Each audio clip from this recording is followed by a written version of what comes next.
रामकृष्ण हरी. एका नवीन घटनेच्या व्हिडिओमध्ये आपलं स्वागत आहे. मित्रांनो, याच्या अगोदर आपण अशा विविध प्रकारच्या विवाहबाह्य संबंधांच्या घटना पाहिल्या आहेत.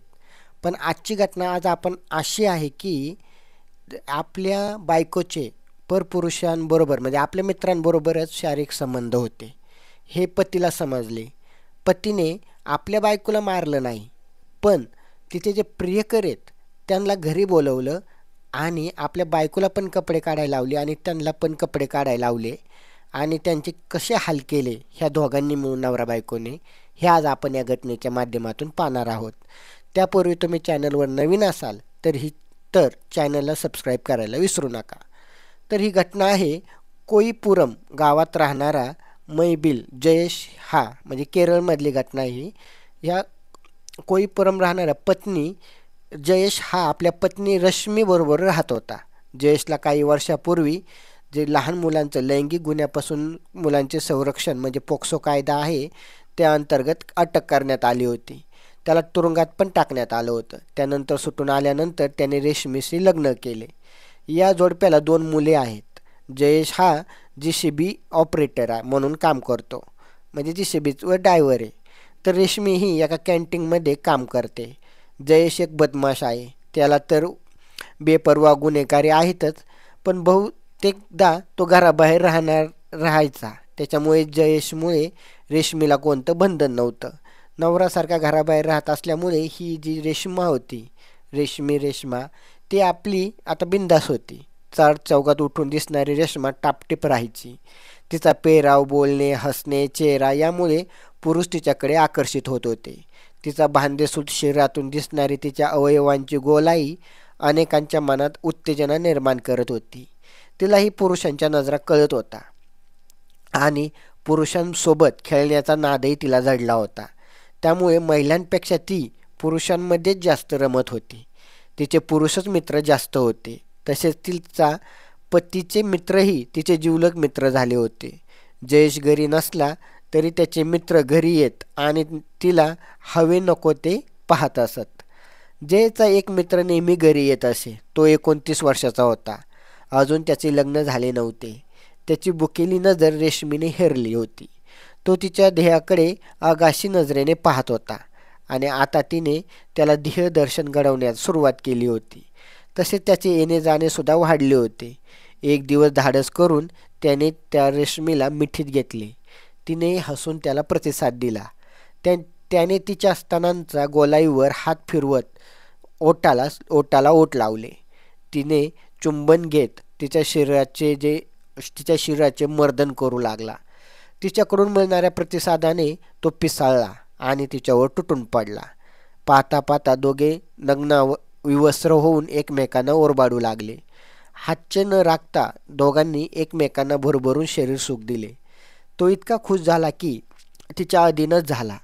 आता ती बोलवेल तेव्हा तो येऊ लागला. तिच्याशी शरीरसंबंध करू लागला. तो खूपच खुशीत होता, कारण त्याला रेशमीसारखी तरुणी भोगायला मिळत होती. पण रेशमीचे मन काही केल्या भरले नव्हते. तिच्या मनात वासनेची विकृती आता रुजली होती. एका पुरुषावर ती अवलंबून नव्हती. तिला नेहमीच नवनवे पुरुष लागत होते. यातच तिची ओळख अवघ्या 19 वर्षीय नवतरुणाबरोबर झाली. तो नुकताच वयात आला होता. त्याला स्त्रीदेहाचे आकर्षण असणे स्वाभाविक होते. तो मोठ्या आशेने तिच्या देहाकडे बघत होता.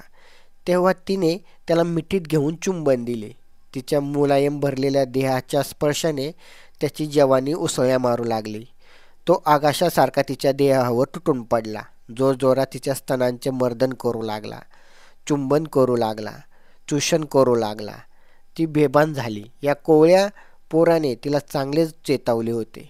तिने तर मग आपला देह त्याच्यासाठी खुला केला. तो तिच्या जवानीचा आनंद लुटू लागला. त्याच्या या नव्या जोशाने तीही तृप्त होत होती. तिला आता कोवळ्या देहाची आता चटकच लागली होती. दोघेही अविवाहित कोवळे नवतरुण. तिच्याशिवाय त्या दोघांच्या आयुष्यात दुसरी बाई नव्हती. त्यामुळे संधी मिळेल तेव्हा ते तिच्यावर तुटून पडत होते. तिलाही त्यांचे ते रानटी वागणे मनापासून आवडत होते. ती त्यांच्या सुखाला चेतावली होती.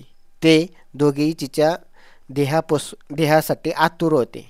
तितकीच ती त्याच्यासाठी आतुर होती. त्यामुळे व्हॉट्सअपच्या माध्यमातून त्या दोघांच्या संपर्कात होती. पती आणि दोन प्रियकर असा तिच्याबरोबर तिचा खेळ सुरू होता. याची कोणालाही कानोकान खबर लागणार नाही असे तिला वाटत होते. पती नसतानाच ती त्या दोघांतील एकांबरोबर संबंध ठेवत होती.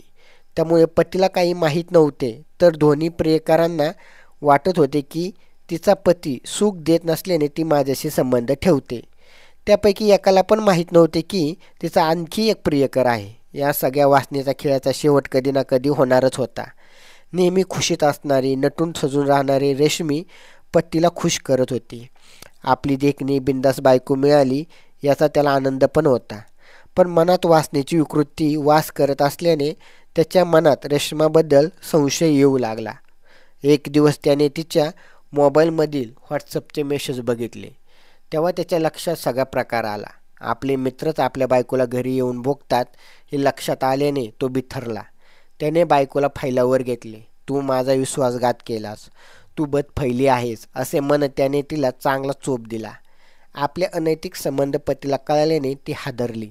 आता आपली धडधड नाही हे लक्षात आल्याने तिला काय करावं हे सुचत नव्हते. ती माफी मागू लागली. आपल्या संसाराकडे, मुलांकडे बघून मला एक वेळ माफ करा, माझ्या हातून पुन्हा चूक होणार नाही अशी ती गयावया करू लागली. तेव्हा तो डोळे वटारत तिला म्हणाला की तुला माफ करीन, पण कारण तू माझी बायको आहेस. पण माझ्या बायकोशी ज्याचा संबंध केले त्यांना मात्र मी सोडणार नाही. त्यांना अद्दल घडवणारच. त्यासाठी तू मला साथ दिली पाहिजेस. आता तिचा नाईलाज होता. ती तयार झाली. पण तिला माहीतच नव्हते की पुढे किती भयानक खेळ सुरू होणार आहे. जयच्या सांगण्यावरून रेश्माने 1 सप्टेंबरला 19 वर्षीय प्रियकरला कॉल केला आणि भेटायला बोलवले. त्याला आणण्यासाठी स्वतः जय टू व्हीलरने घेऊन गेला होता आणि त्याला घरी घेऊन आला. जयेश आपल्याला घेण्यासाठी आला याचे त्या तरुणाला आश्चर्य वाटले. तो मनातून घाबरला होता, पण त्याचा इलाज नव्हता. तो घरी येताच जयेशने त्याला विचारले, काय रे, माझी बायको आवडते ना तुला? या प्रश्नाने त्या तरुणाला धडकीच भरली. आता आपली धडधड हे त्याने ओळखले. जयेश आक्रमक झाला होता. त्याने त्या तरुणाचे कपडे उतरवले. रेश्मीलाही कपडे उतरवायलाच लावले. तो त्या तरुणाला म्हणाला, चल आता माझ्यासमोर माझ्या बायकोशी शरीर संबंध कर. तो 19 वर्षाचा तरुण हादरून गेला. त्याला काहीच कळेना. तो गयावया करू लागला. पण जयेश आता थांबणारा नव्हता. जयेशने मोबाईलमधील कॅमेरा सुरू केला आणि म्हणाला, अरे रडतोस कशाला? घे ना जवळ तिला. बघ ना कशी पडली आहे बेडवर. जा सुरू कर. तिकडे त्याची जी बायको होती रेशमी, ती सुद्धा बेडवर पूर्ण कपडे काढून सेक्स करायच्या अवस्थेत पडली होती. त्याच्यामुळे हा जो तिचा जयेश होता हा त्याला तिच्या प्रियकराला सांगत होता की जा आणि तिच्यावर चढ म्हणून.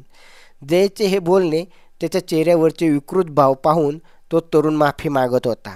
त्याने शरीर संबंधास नकार दिला. तेव्हा चिडलेल्या जयेशने त्याला पकडले, तर रेशमीने त्याचे हात कपड्याने बांधले आणि या दोघांनी मिळून त्या तरुणाचे हात पाय बांधून त्याला छताला लटकवले. मग त्या क्रूर पतीपत्नीने अत्यंत निर्दयीपणे त्या तरुणाची नखे उपसून काढण्यास सुरुवात केली. तो वेदनेने तळमळत होता, पण त्याच्या तोंडात बोळा घातल्याने त्याच्या तोंडातून आवाज येत नव्हता. या दोघांनी त्याचा अमानुष छळ केला. त्याला बेदम मारहाण केली. तसेच त्याच्याकडे असलेले 20,000 रुपये काढून घेतले. तो तिथेच तडफडत पडला होता. काही वेळाने जयेशने त्या तरुणाची सुटका केली. त्याला 1,000 रुपये दिले आणि सांगितले की आता जे काय घडले ते कुणाला सांगू नकोस. सांगितले तर तुला ठार मारून टाकू. येथून पुढे माझ्या बायकोकडे बघायचेही नाही, अन्यथा तुला हाल करून ठार मारेन असे धमकावले. त्याला रिक्षा स्टँडवर सोडले आणि चुपचाप घरी जाण्यास सांगितले. त्यानंतर आता दुसऱ्या प्रियकराचा नंबर होता. दिनांक 5 सप्टेंबरला ओणमच्या बहाण्याने रेशमीने 29 वर्षीय प्रियकराला घरी बोलवले. सणाचा दिवस तिच्या मिठीत साजरा करण्यास मिळणार या खुशीने तो तरुण आला. त्याला माहीतच नव्हते की बंद घरात त्याचे काय होणार आहे. तो तरुण घरी आला तेव्हा जयेशला पाहून तो थबकला. तिने आपल्याला बोलावले, पण तिचा नवरा तर घरातच आहे. मग कसे काय बोलावले असावे असा विचार त्याच्या मनात गोळत होता. इतक्यात जयेशने त्याच्या डोळ्यावर मिरचीचे स्प्रे मारला. त्याच्या डोळ्याची आगाग होऊ लागली. ते डोळे चोळत आजूबाजूला अंदाज घेऊ लागला. इतक्या जयेशने त्याच्यावर हल्ला केला. त्याला बेदम मारहाण करून त्याचे हात बांधले. त्याला हात बांधून छताला लटकवले आणि जयेशने रेशमीने सांगितले की त्याचे कपडे काढ. तिने त्याला विवस्त्र केले. तो तरुण गयावया करू लागला. हा काय प्रकार आहे हे त्याला कळत नव्हते. मग आपले अनैतिक संबंधाची माहिती मिळाल्याने तिचा पती संतापला आहे याची त्याला जाणीव झाली होती. त्यामुळे तो माफी मागत होता. पण जयेश किंवा रेश्मा कोणीच त्यांच्या ऐकण्याच्या मनस्थितीत नव्हते. जयेशने कॅमेरा सुरू केला आणि रेश्माच्या हातात लोखंडी रॉड दिला. त्याचबरोबर याच्याबरोबर मजा मारलीस ना, आता याला ठोकून काढ असा आदेश त्याने रेश्मेला दिला. तशी रेश्मा लोखंडी रॉडने त्या तरुणाला फटके मारू लागली. त्या फटक्याने तो तरुण घायाळ होऊ लागला. मला सोडा, मला सोडा अशा विनवण्या तो करत होता. पण त्यांचे ऐकणारे कोणीच नव्हते. नंतर रेशमीने आत जाऊन स्टेपल आणले आणि तरुणाची पॅन्ट काढलेलीच होती. तिने हातातील स्टेपलने त्याच्या गुप्तांगाला पिना मारायला सुरुवात केली. तो जीवाच्या आकांताने ओरडत होता तर जयेश आणि रेश्मा हसत होते. जयेशने स्टेपल घेतले आणि तोही त्या तरुणाचे गुप्तांग पकडून पिना मारू लागला. या तरुणाने तडफडणे या दोघांचा आसुरी आनंद घेत होते. नंतर त्यांच्या तोंडातून आवाज येणेच थांबले. तेव्हा त्या दोघांनी त्याची सुटका केली. त्यालाही जयेशने हालहाल करून मारण्याची धमकी दिली. गंभीर जखमी अवस्थेत असलेल्या त्या तरुणाला धड नीट उभे पण राहता येत नव्हते. मग रेश्मी आणि जयेश या दोघांनी त्याला स्कूटरवर घेतले आणि तिथलंच एका निर्जन स्थळी नेऊन सोडले. त्याची ही अवस्था पाहून काही लोकांनी त्याला दवाखान्यात नेले. पण त्याच्या गुप्तांगाला स्टेपल केले असल्याने डॉक्टरांनी तातडीने पोलिसांना याची माहिती दिली. पोलीस लगेच दवाखान्यात दाखल झाले. हे भयानक प्रकरण आहे याचा अंदाज पोलिसांना आला होता. पण जखमी तरुण भीतीपोटी पोलिसांना खरी माहिती सांगत नव्हता. प्रेयसीच्या कुटुंबियांनी मारहाण केली इतकेच तो सांगत होता. पण त्याचे प्रेयसीचे नाव त्याने खोटे सांगितले. त्यामुळे पोलिसांनी तपास करू शकले नाहीत. त्याने सांगितलेली प्रेयसी किंवा नातेवाईक न सापडल्याने पोलिसांनी पुन्हा त्याच्याकडे चौकशी केली. तोवर तोच तरुण सावरला होता. त्याची भीती कमी झाली होती. पोलिसांनी सखोल चौकशी केल्यानंतर त्याने रेश्मा आणि जयेशचे नाव सांगितले. तसेच रेश्माचे अनैतिक संबंध होते अशीही कबुली दिली. पोलिसांनी तातडीने हालचाली करत दिनांक 12 सप्टेंबर या जोडप्याला बेड्या ठोकल्या. या दोघांकडे केलेल्या चौकशीत सारा प्रकार उघडकीस आला.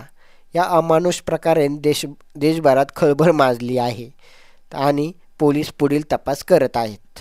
तर ह्या अशा प्रकारच्या विवाहबाह्य संबंधात आता हे जयेशचा आणि ज्या रेश्माचं तर विवाहबाह्य संबंधच होतं, पण त्याने यामध्ये कोणाचीही एवढे हालहाल करायला नव्हते पाहिजे किंवा जे पोलिसांमध्ये याची तक्रार करायला पाहिजे होती अगोदरच. तर ह्या अशा प्रकारच्या क्राईमच्या घटना ऐकण्यासाठी आपल्या चॅनलला सबस्क्राईब करायला विसरू नका. रामकृष्ण हरी.